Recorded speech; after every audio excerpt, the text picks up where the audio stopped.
रत्नागिरी गोवा महामार्गाच्या चौपदरीकरणाच्या कामावर पुन्हा एकदा गंभीर प्रश्नचिन्ह उपस्थित झाले आहे।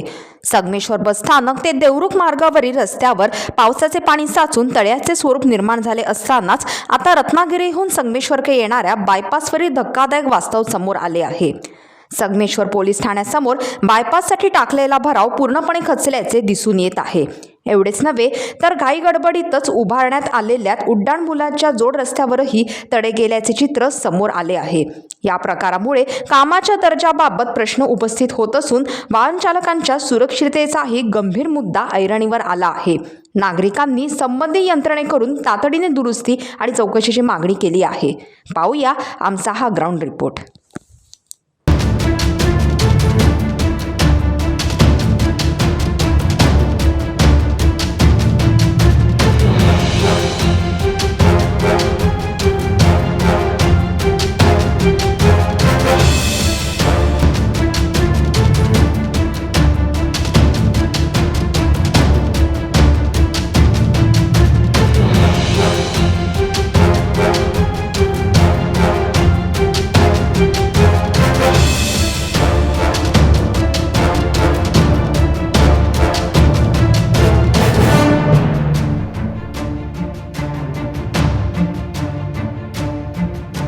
टाइम्स डिजिटलला लाईक करा, शेअर करा, सबस्क्राईब करा आणि बेल आयकॉन दाबायला विसरू नका।